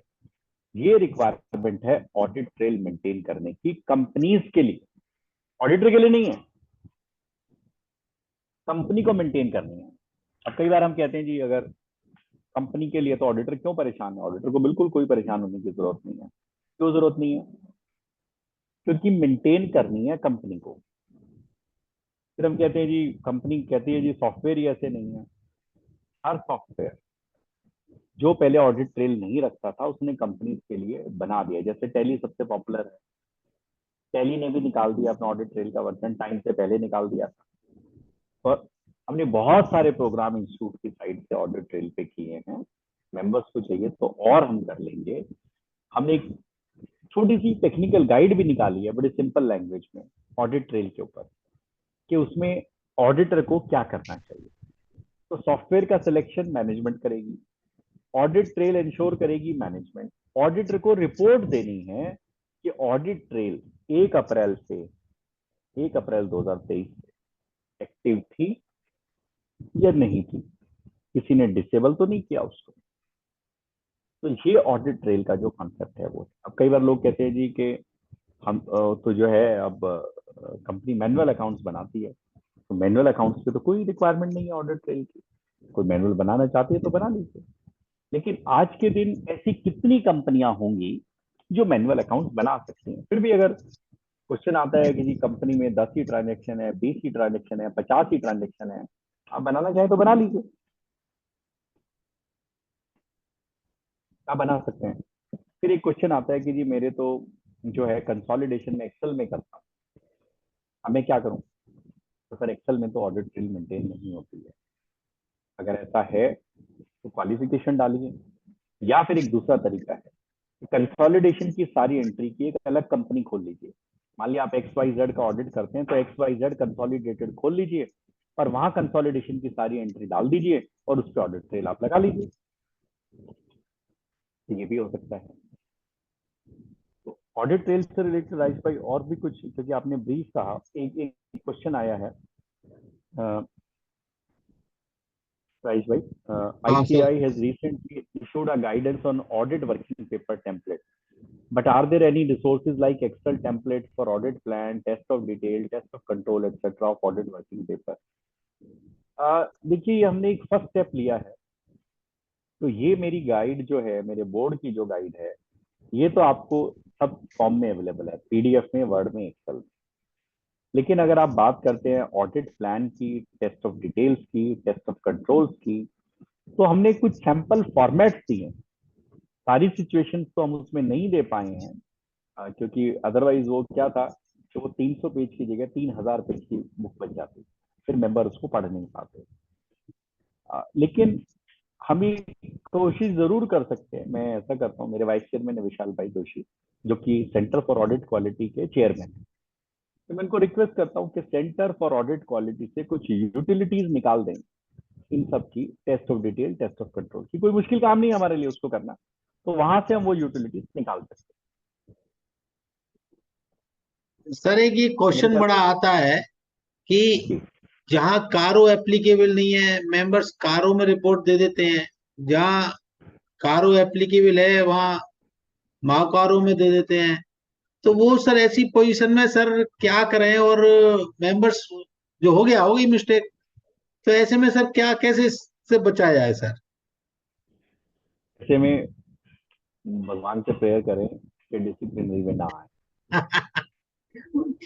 नहीं सर, इसको कैसे करें? क्योंकि बड़ा कंफ्यूजन है सर कि कारो एप्लीकेबल है, क्योंकि जो कि आपकी स्मॉल कंपनी की डेफिनेशन है वो उस पर नहीं एप्लीकेबल। स्मॉल में तो एप्लीकेबल नहीं है ना सर। लेकिन नहीं है, उसमें हमने सर यदि रिजर्व से यदि मान लो होते हैं या बैंक लोन होता है 1 करोड़ से ऊपर, तब सर हमने बड़ा क्लियरली जो है ना अपने गाइडेंस नोट में लिखा है कि तीनों में से एक भी कंडीशन में अगर आप फॉल करते हैं तो एप्लीकेबल नहीं है। तो वो आपको फॉलो करना है। और राजेश भाई, अगर कोई कारो का माओ कारो देगा तो उसको क्या कहेंगे ना? प्रॉब्लम आएगी आएगी। 1988 में होता था माओ कारो। जी जी जी जी। एक क्वेश्चन है अजय जैन जी का कि do we need to qualify if the books are prepared at one go for small company और रिपोर्ट इन ऑर्डर? तो नहीं, ये तो कहीं नहीं लिखा है, कहीं ऐसा लिखा नहीं है, कहीं ऐसी रिक्वायरमेंट नहीं है।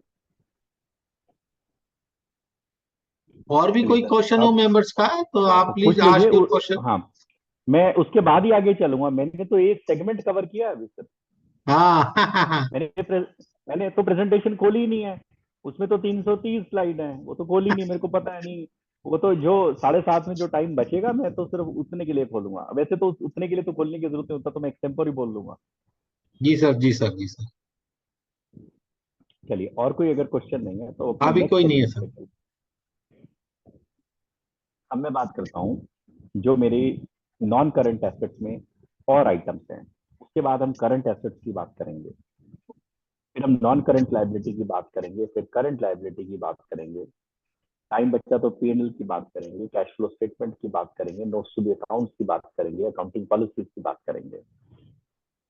तो अभी क्या है कि वेबिनार में ना आप 1.5-2 घंटे से ज्यादा नहीं बोल पाते हैं, इसलिए मैंने राजेश भाई को उसको 1.5 घंटा ही रखने को बोला। जी सर जी सर जी सेमिनार सर। होता है तो 3 घंटे भी बोल सकते हैं। तो वो टॉपिक इसीलिए, क्योंकि जब आई टू आई कांटेक्ट होता है, मेंबर सामने दिखते हैं, तो अपने आप में एक जोश पड़ जाता है। तो अभी चलिए, अब हम एक बात करते हैं, एक टॉपिक ले लेते हैं एसेट साइड में ही, advance tax and deferred tax. देखिए, टैक्स की जितनी नॉलेज आप लोगों को है, मुझे तो हो नहीं सकती। मैं इसको हटा भी सकता हूँ स्क्रीन को, अभी मुझे इसकी जरूरत नहीं है। तो इसमें अगर आप देखें तो जो मेरा इनकम टैक्स में है वो ये है कि 1 साल का एक्स्ट्रा टैक्स अगर मैंने दिया है और अगले साल में शॉर्टफॉल है, तो मैं एडजस्ट तो नहीं कर सकता खुद से। गौरव जी या हेमंत जी या अजय जैन जी या कोई भी, अगर आप मुझे बताए कि सपोज एक कंपनी ने असेसमेंट ईयर 2023-24 में 2 करोड़ रुपए का एक्सेस टैक्स दे दिया, रिफंड बन रहा है, तो क्या वो 24-25 में ऐसा कर सकता है कि जमा ही ना कराए? अगर उसकी 2 करोड़ की टैक्स लायबिलिटी है कि वहां से ले लेना, नो नो सर नहीं। वो अलाउड नहीं है। असेसी को नहीं है अलाउड। हम्म। असेसिंग ऑफिसर को जरूर है कि अगर आपका रिफंड है तो रिफंड रोक सकता है, अगर आपने अगले साल का टैक्स यस नहीं सर भरा है तो। Yes sir yes sir. ठीक है। तो अब बात आती है इसकी प्रेजेंटेशन। हमने 3 तरह के फाइनेंशियल स्टेटमेंट देखे, जहां पे एडवांस टैक्स अलग चल रहा है, प्रोविजन फॉर टैक्स अलग चल रहा है। दूसरा ये कि सबको सेट ऑफ कर दिया। दो ही तरह के देखे बेसिकली। अब इसमें AS-22 बड़ा क्लियर है। AS-22 ये कहता है कि you can set off if there is a legal right to set off. मतलब अगर आप 1 साल का एडवांस टैक्स उस साल के प्रोविजन ऑफ टैक्स पे सेट ऑफ कर सकते हैं, जो कि यस बिल्कुल अलाउड है। आपका प्रोविजन 80 लाख है, एडवांस टैक्स आपने 90 लाख दिया, तो 80 लाख दोबारा थोड़ी ना देंगे, 10 लाख रिफंड मांगेंगे आप तो आप जरूर उसको सेट ऑफ करिए। लेकिन जहां पे आपको अलाउड नहीं है सेट ऑफ करना, फॉर एग्जाम्पल 1 साल का दूसरे साल से, तो आप सेट ऑफ नहीं कर सकते प्रेजेंटेशन में। मतलब कि अगर आपके अभी 3 साल के बैलेंसेस सेटल नहीं हुए हैं, 23-24, 22-23, 21-22 असेसमेंट ईयर, दो में रिफंड बन रहा है और एक में लाइबिलिटी बन रही है, उन दो को इकट्ठा करा के आप एडवांस टैक्स दिखा दीजिए और एक को प्रोविजन फॉर टैक्स, यानी कि दोनों चीज चलेंगी आपकी एक ही बैलेंस शीट में। आज जो तीसरी सिचुएशन में कह रहा था, एक सिचुएशन और आती है हमारे पास, वो आती है कंसोलिडेशन। ये कंसोलिडेशन क्या स्टैंड अलोन में भी आ सकती है। एक कंपनी है जिसके इंडिया से बाहर भी ऑपरेशन है, और हो ही सकते हैं, आजकल तो कोई ऐसी बात है नहीं है, तो G20 हो रहा है हिंदुस्तान में, तो ये तो ग्लोबल विलेज है, जो पूरा वर्ल्ड है वो एक ग्लोबल विलेज है। तो अगर एक ब्रांच खोल रखी है लंदन में किसी ने, तो वहां का इनकम टैक्स जो है वो इंडिया से एडजस्ट हो सकता है क्या? मैंने यहाँ ज्यादा दिया वहां नहीं दूंगा, या वहां ज्यादा दे रखा है यहाँ नहीं दूंगा, कर सकते हैं क्या? मेरी डबल टैक्सेशन अवॉइडेंस ट्रीटी तो है, पर वो डबल टैक्सेशन अवॉइडेंस है, सेट ऑफ नहीं है। तो ऐसा भी अगर कोई सिचुएशन है तो प्लीज उसको सेट ऑफ ना करें। अब हर तरह की हमने इसमें एरर देखी है, सेट ऑफ किया हुआ है जहां नहीं करना चाहिए, सेट ऑफ नहीं किया जहां करना चाहिए, तो इन एरर्स को आप अवॉइड करें। सेम चीज आती है डेफर्ड टैक्स एसेट और डेफर्ड टैक्स लायबिलिटी। वहां पे ईयर वाइज का चक्कर नहीं है, कम से कम ईयर वाइज का चक्कर नहीं है, लेकिन अलग अलग ज्यूरिडिक्शन का है। आपकी ब्रांच थी लंदन में, उसमें था डेफर्ड टैक्स एसेट, इंडिया में थी डेफर्ड टैक्स लायबिलिटी, उसको सेट ऑफ नहीं कर सकते सर आप, उसको प्रेजेंटेशन में सेट ऑफ ना करें, लेकिन हाँ अलग अलग ईयर को उसमें कर सकते हैं। अच्छा, एक इसमें कई बार एक छोटी सी समझने वाली चीज है, मेंबर इसमें लिखते हैं कि एज पर AS 22 ऑन डेफर्ड टैक्स, नहीं सर, AS 22 का टाइटल डेफर्ड टैक्स नहीं है, उसका टाइटल है accounting for taxes on income, तो वही लिखें आप, दूसरा ना लिखें। फिर इसमें मैथ से रिलेटेड भी काफी बार हमने चीजें देखी हैं जिसमें एरर होती है, लेकिन आप टैक्स एक्सपर्ट है, एक्चुअली मैथ वैट को तो आप सब समझते हैं, मैं तो शायद ना समझता हूँ मैथ को, पर आप लोग तो समझते हैं। अब ये जब एक चीज हम और देखते हैं डेफर्ड टैक्स में, मान लिया डेफर्ड टैक्स तब बना था जब 33% मान लिया टैक्स रेट था, 30% प्लस 10% सरचार्ज, और आज कंपनी का रेट हो गया मान लिया 27.5%, 25% प्लस 10% सरचार्ज, या वो 15% वाले स्लैब में आ गई तो 15% प्लस 10%। ये फिगर गलत हो सकती है, मैं टैक्स एक्सपर्ट नहीं हूँ, आहूजा जी है, वो काम उनका, मैं मेरा नहीं। तो मान लिया वो अब हो गया 16.5%। तो जो मेरा डेफर्ड टैक्स था, अब मुझे उसको नए रेट पे कंप्यूट करना है, क्योंकि मैं फ्यूचर की बात कर रहा हूँ, तो पूरा जो बचा हुआ है सबको नए रेट पे कंप्यूट करूंगा मैं, ये ध्यान रखें। तो ये हमारी टैक्सेशन से रिलेटेड जो आइटम्स हैं उसके बारे में था। हमें नॉन करंट एसेट और करंट एसेट दोनों की एक तरह से मैं बात कर रहा हूँ, डेटर्स और इन्वेंट्री की बात करता हूँ, क्योंकि ये बहुत ही इंपॉर्टेंट जो है प्रिंसिपल हैं, और बहुत फ्रीक्वेंटली मिस्टेक देखी हैं, और काफी डिसिप्लिनरी केसेस इसमें हुए हैं। बहुत एक जेनेरिक स्टेटमेंट दी जाती है, debtors are subject to reconciliation confirmation. Sir वो मैनेजमेंट लिख रही है, मैं कैसे मान लूं उसको? अगर मैं सेटिस्फाइड हूं तो ये होना ही नहीं चाहिए, वहां लिखा ही नहीं होना चाहिए, और मैं सेटिस्फाइड नहीं हूं तो क्वालिफिकेशन डालू मैं ये कैसे कह सकता हूं कि debtors are subject to reconciliation and confirmation? तो मैंने कैसी ऑडिट रिपोर्ट दी अगर मैंने देखा ही नहीं तो?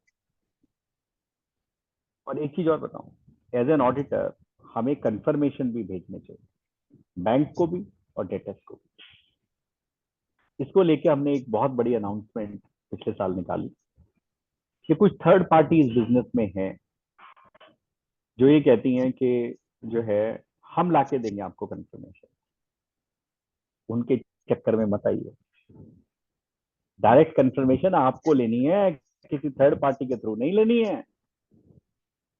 थर्ड पार्टी ऐसी है जो एक स्टैट्यूटरी अथॉरिटी है तो अलग बात।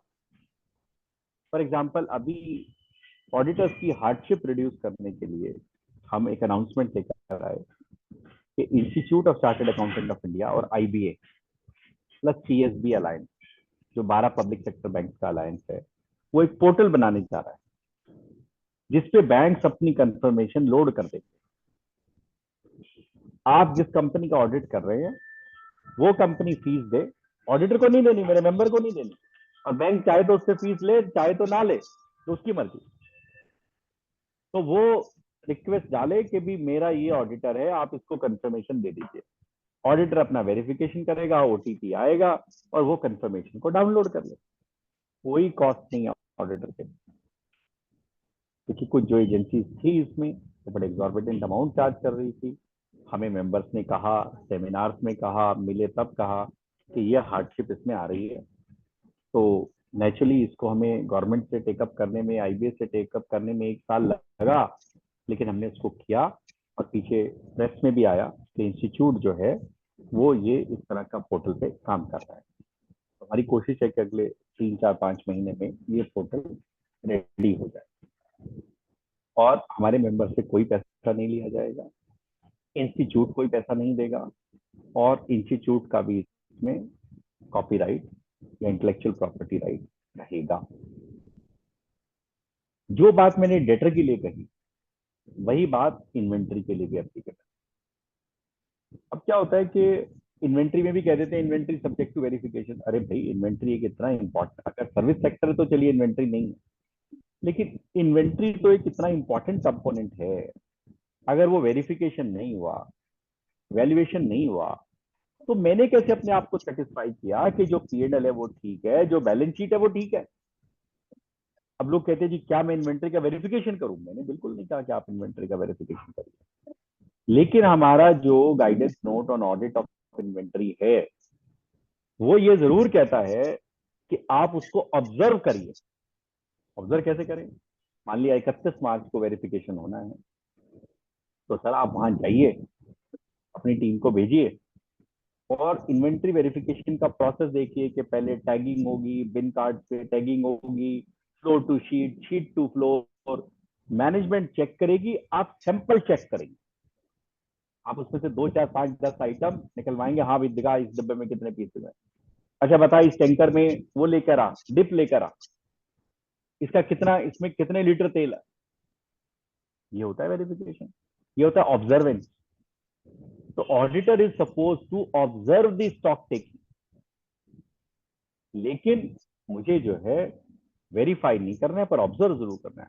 अब एक क्वेश्चन आता है, चलो राजेश भाई तो ऑडिट नहीं करते, गौरव जी कहते हैं मेरे पास तो यार 100 क्लाइंट है, मैं कैसे जाऊं सबके पास? तो भाई 100 क्लाइंट है तो टीम भी होगी, और ये किसने कहा कि 31 मार्च को ही जाना है? किसी के 31 को, किसी के 30 को, किसी के 29 को, किसी के 1 अप्रैल को, किसी के 2 अप्रैल को, किसी के 3 अप्रैल को। ये तो बहुत बड़ी एक्सरसाइज होती है सर। जब मैं फर्गूसन से आर्टिकलशिप कर रहा था तो मेहरा साहब थे, PS मेहरा साहब, वो पूरी शीट लेके बैठते थे एलोकेशन की, इन्वेंट्री की एलोकेशन की, और भेजते थे। तो मैं अलग अलग डेज पे कर सकता हूँ और रोल बैकवर्ड और रोल फॉरवर्ड कर सकता हूँ। यानी कि अगर मैंने 29 मार्च को किया तो आगे की परचेज और सेल की एडजस्टमेंट कर लूं, 2 अप्रैल को किया तो पीछे की परचेज और सेल की एडजस्टमेंट कर लूं, उसमें क्या मैं कर सकता हूँ। मैं 28 फरवरी को भी कर सकता हूँ, आगे 1 महीने का मैं कर सकता हूँ रोल फॉरवर्ड, बिल्कुल कर सकता हूँ। लेकिन ये मुझे करना होगा, अगर मैं नहीं करता हूं तो सर ये नेग्लिजेंस है। और अब तो कारों में एक चीज और आ गई कि अगर आपकी वर्किंग कैपिटल लिमिट 5 करोड़ या उससे ज्यादा है, लिमिट एक्चुअल अमाउंट नहीं, यूटिलाइज लिमिट अगर 5 करोड़ या उससे ज्यादा है, तो जो क्वार्टरली बेस पे आपके क्लाइंट ने बैंक को स्टेटमेंट दी हैं वो मैच करती हैं कि नहीं फाइनेंशियल स्टेटमेंट से, बुक्स ऑफ अकाउंट से?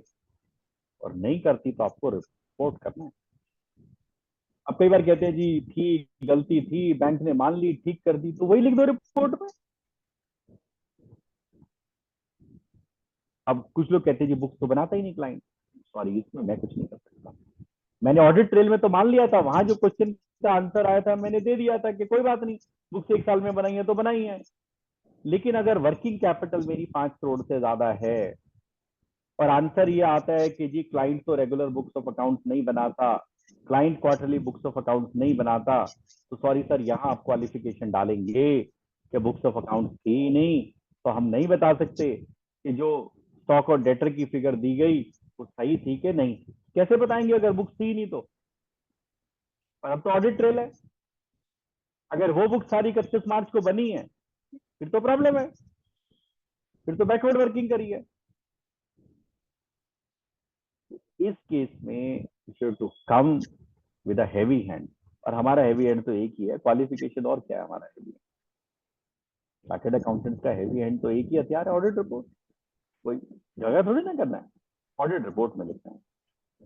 तो ये एक जो है बहुत इंपॉर्टेंट है, क्योंकि डेटर और इन्वेंट्री से रिलेटेड मैं कहता हूं एक बहुत हाई परसेंटेज है इन एरर, और बार बार हम ये लिखते हैं, हर प्रोग्राम में बोलते हैं, हर बुकलेट में ये आता है कॉमनली ऑब्जर्व्ड एरर में, फिर भी वो गलती चलती रहती है। तो इस पे ध्यान दें। और इसी का लिंकेज मेरा कैश फ्लो स्टेटमेंट में भी जाता है। क्योंकि वहां जब मेरे को इंक्रीज डिक्रीज दिखाना होता है तो वो भी मुझे जो है वो सही मुझे दिखाना चाहिए। इन्वेंट्री का जो वैल्यूएशन है वो मेरा बड़ा एक इम्पॉर्टेंट जो है कॉन्सेप्ट है जो कि मुझे देखना पड़ेगा। और जितने भी मेरे इन्वेंट्री के डिस्क्लोजर्स हैं मतलब वो बहुत इंपॉर्टेंट है। अब इन्वेंट्री में एक पेक्यूलियर आइटम है वर्क इन प्रोग्रेस। तो क्या होता है जहां पे मेरा असेंबली का काम है, मैं कंपोनेंट्स की असेंबली करता हूँ, या अगर मैं एग्जांपल किसी गाड़ी की बात करूं जिसके कंपोनेंट असेंबल होते हैं, तो वहां देखिए मेरा रॉ मटेरियल तो आइडेंटिफाई हो जाएगा, मेरा फिनिश गुड्स आइडेंटिफाई हो जाएगा। मैं ये तो नहीं ना उसकी गाड़ी की असेंबली रोक दूंगा 31 मार्च को कि कोई नहीं होगी। कुछ गाड़ियां तो असेंबलिंग के प्रोसेस में होंगी, कुछ 10% कंप्लीट हुई होंगी, कुछ 20% हुई होंगी, कुछ 50% हुई होंगी। तो वो वर्क इन प्रोग्रेस का जो वैल्यूएशन है मुझे अपोर्शनमेंट ऑफ ओवरहेड के थ्रू करना होता है, वो मुझे करना पड़ता है और फिर उस वर्क इन प्रोग्रेस का वैल्यूएशन निकालूंगा। अब ये तो ये था, ये तो ठीक था, ये तो सिंपल आइटम था असेंबली का। ये कोई केमिकल मैन्युफैक्चरर है, उसके टैंक में केमिकल इक्वेशन चल रही है। मैं साइंस का स्टूडेंट नहीं हूं तो मेरे को नहीं पता, लेकिन कोई केमिकल प्रोसेसिंग चल रही है। अब ऑडिटर उसके अंदर घुस के थोड़ी ना देखेगा कि वो कहां तक कंप्लीट हो गया। तो ऐसे केसेस में फार्मूलाज आते हैं। जैसे जब मैं जुबिलेंट लाइफ साइंसेज में काम करता था, गजरौला में फैक्ट्री थी, आजकल इतने स्मार्ट सॉफ्टवेयर हैं जो कि देख के बता सकते हैं कि भाई इतनी प्रोसेसिंग हो गई है और उसमें इतना मेरा मटेरियल चला गया है, इतनी मेरी लेबर यूज हो गई है, और वो आपको वैल्यूएशन निकाल के दे देते। और आप आईटी सिस्टम्स की टेस्टिंग करिए, क्योंकि जिस आईटी सिस्टम पे आप रिलाय कर रहे हैं वो आईटी सिस्टम अगर गलत हुए तो फिर क्या होगा। कई बार हम कह सकते हैं हम तो आईटी एक्सपर्ट नहीं है। आप you can take the help of an expert. Auditing standard है relying on the work of an expert, आपको अलाउ करता है उसके काम पे रिलाय करना, लेकिन उसकी कॉम्पिटेंस को चेक करने के बाद। और फिर अल्टीमेट रिस्पॉन्सिबिलिटी आप ही की है उस चीज के लिए, तो ये आप ध्यान रखें। और कई बार लोग कहते हैं यार वहां तो कोयला था उसके स्टॉक में, तो कोयले का डीलर है, वो तो बिल्डिंग मटेरियल का डीलर है। क्या करूं सर, बिल्डिंग मटेरियल की भी स्टॉक वेरिफिकेशन होती है, उसकी हीप बनाई जाती है, उसको लेवलिंग करके हीप बनाई जाती है और इसका वॉल्यूम निकाला जाता है कि इतना अगर वॉल्यूम है तो इतना वेट है। कोल की भी स्टैकिंग की जाती है, और मेरा रेलवे यार्ड पे भी अगर कोल पड़ा है उसका भी मेजरमेंट किया जाता है। जिसका बिजनेस ही वो है तो आप ये तो नहीं कहोगे जी बिजनेस रहता है मैं तो अगर कोयले को जाके वेरिफिकेशन करूंगा मेरे कपड़े तो काले हो जाएंगे, वो तो नहीं कर सकते। तो ऑब्जर्व तो करना पड़ेगा स्टॉक से। तो हर आइटम जो इन्वेंट्री का है, मैं तो कहता हूँ कि अभी भी कई बार मेरा मन करता है और मैं जिन क्लाइंट्स का ऑडिट करता हूँ मैं जाता हूँ कभी कभी उनके वेरिफिकेशन पे, फैक्ट्रीज में जाता हूँ। अगर आपके क्लाइंट की फैक्ट्रीज है तो मैं आपको सजेस्ट करूंगा कि साल में एक बार कम से कम उनकी फैक्ट्री में सर जरूर जाइए। अपनी ऑडिट टीम को फैक्ट्री विजिट जरूर कराइए, ऑडिट टीम को फैक्ट्री ऑडिट जरूर कराने के लिए बोलिए। क्योंकि जब आप फिजिकली वहां जाके ऑडिट करते हैं, जो एक प्रेजेंस आपकी फेल्ट होती है, जो आपको सिस्टम समझ में आता है, वो आपको एक बहुत अच्छा पर्सपेक्टिव है। मैं अभी भी एक हैं क्लाइंट मेरे जयपुर में, तो मैंने बोला है कि मैं जाऊंगा ऑडिट रिपोर्ट साइन करने से पहले मैं जयपुर में जाके हर साल मेरी कोशिश रहती है और हर साल मैं जाता हूँ कि एक मुझे क्योंकि कई बार क्या था, जब मैं आर्टिकल था मैं लखतर में ऑडिट करने गया, अहमदाबाद से 100 किलोमीटर है। तो जिस कंपनी का ऑडिट करने में गया उस कंपनी के प्रेसिडेंट भी रात को आए हुए थे, तो बात हो रही थी, कैसे संजीव वो सामने वो फैक्ट्री देख रहे हो, मैं कहा नहीं मेरे को तो नहीं दिख रही, कहते कागज पे वो फैक्ट्री है। तो ऐसा भी होता है कि आपको बुक्स में दिख रही है इतनी लैंड है, इतनी बिल्डिंग है, इतनी फैक्ट्री है, एक्चुअली में हो ही ना, क्या पता है। तो सर जाना जरूर चाहिए। तो राजेश भाई अभी एक दो क्वेश्चन आए हुए हैं, आई थिंक अभी टॉपिक और नहीं लेते। और मैंने जो बोला दिल से बोला, मैंने तो आज बिल्कुल एक सिंपल बोला, मैंने कोई स्लाइड ही नहीं खोली, और बिल्कुल डिफरेंट चीजें जो मैंने आज तक कभी आई थिंक जिन टॉपिक पे बात नहीं की मैंने उनके बारे में बात की। तो दो तीन क्वेश्चन आए हुए, क्वेश्चन को ले लेते हैं, देन वी कैन। हाँ सर ले लेता हूँ।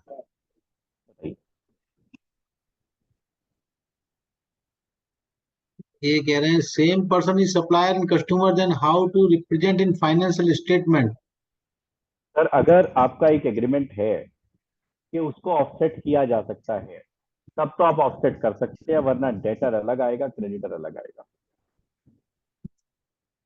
हाउ टू परचेज अलग आएगी, डिफरेंशिएट, सेल अलग आएगी। how to differentiate in classification between trade payables and other liabilities for expenses, particularly in case of service companies where most of the expenses are in the nature of advertising, marketing, etc. वो तो बड़ा clear distinction जो है schedule 3 में दिया हुआ है। हमारा बहुत बड़ा शेड्यूल 3 का गाइडेंस नोट भी है, एग्जाम्पल्स भी हैं, आप उनको देख लीजिए और फिर उसको फिर कभी ले सकते हैं। एक्चुअली अभी अभी 30 सितंबर से पहले बड़ा सेमिनार करने का टाइम रहा नहीं, वरना मैं एनआईआरसी को बोल के एक बड़ा प्रोग्राम मैं जी जी जी। करवा भी सकता था। फिर भी देख लेते हैं, अगर आपकी स्टडी, क्योंकि अब ज्यादातर बैलेंस शीटें तो फाइनल हो रही हैं, लेकिन अगर करना है तो वी कैन स्टिल डू।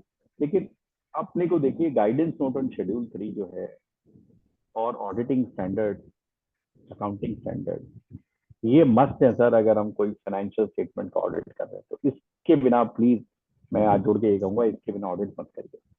और अभी तो नॉन कॉर्पोरेट एंटिटी के लिए भी गाइडेंस नोट आ गया है, और मतलब मेंबर्स के लिए तो मैंडेटरी होता है। Sir, next question है, do we need to qualify if the books are prepared at one go for small companies or report in audit report? No. In case no of need. disclosure for aging of trade payables and trade receivables, several small companies don't have clean data since they don't maintain invoice-wise adjustment in books of accounts. ये Aging is कोई treated excuse by नहीं है, them manually. ये कोई excuse नहीं है sir. Ageing तो देनी पड़ेगी, साल के जब भी फाइनेंशियल स्टेटमेंट बनेंगे एजिंग तो देनी पड़ेगी। मेरे को लगता है सर अब क्वेश्चन क्योंकि पूरे हो गए। क्योंकि राजेश भाई क्या है, जो लॉ है ना वो तो फॉलो करना पड़ेगा। फिर जो स्मॉल कंपनी पे लॉ है, कोई एग्जम्पशन है तो ठीक है, लेकिन अगर लॉ कोई सबके लिए सेम है तो मैं कैसे फॉलो करूं, वो तो सर उसको वो बिजनेस करने से पहले सोचना चाहिए।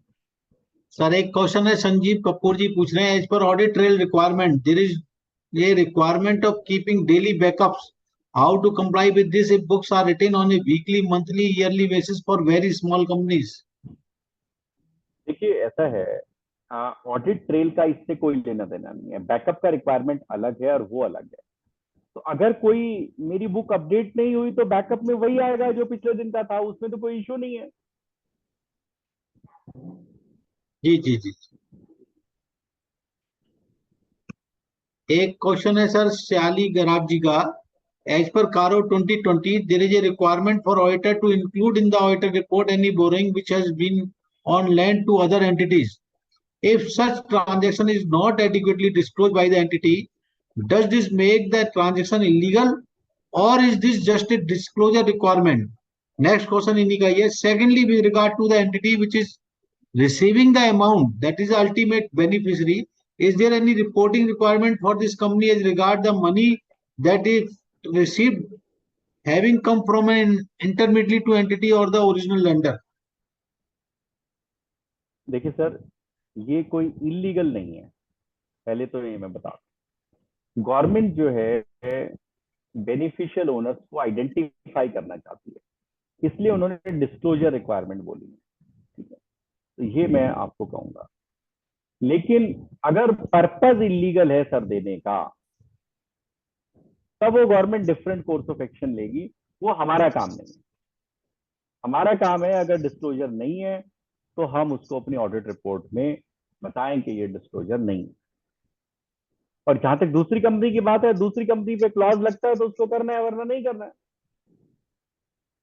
ये क्लॉज दोनों तरफ है, टेकन और रिसीव दोनों तरफ से है।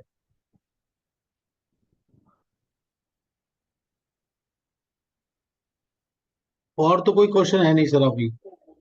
राजेश भाई आज अच्छा लगा, मैं तो सच बता रहा हूँ, मैं बिना आज मैंने कोई मैं बताया, मैं तो गाड़ी में था, वहां से सेशन शुरू किया, घर आया, सेशन के बीच में ही चाय पी, आपने देखा भी होगा। Sir sir sir sir sir. और कब टाइम निकल गया पता नहीं चला। हाँ पता नहीं लगा, 1.5 घंटे सर। बहुत बहुत धन्यवाद सर। वैसे तो जब भी आप आते हो सर हमारे मेंबर कुछ ना कुछ जरूर आपसे सीखते हैं, और जैसा कि आज भी बहुत सारी ऐसी चीजें थी जो कि नो डाउट मेंबर्स को पता रहता है, लेकिन वो कहीं ना कहीं ऑडिट करते वक्त भूल जाते हैं। नाउ अभी हम सारे मेंबर ध्यान भी रखेंगे उन चीजों को ऑडिट करते वक्त, जिससे कि बाद में उन मेंबर्स को कोई प्रॉब्लम ना आए और डीए डीसी में कोई फिर ना केस जाए छोटी छोटी बातों के लिए, उसका भी लोग ध्यान रखेंगे। और सर आप आते रहिएगा।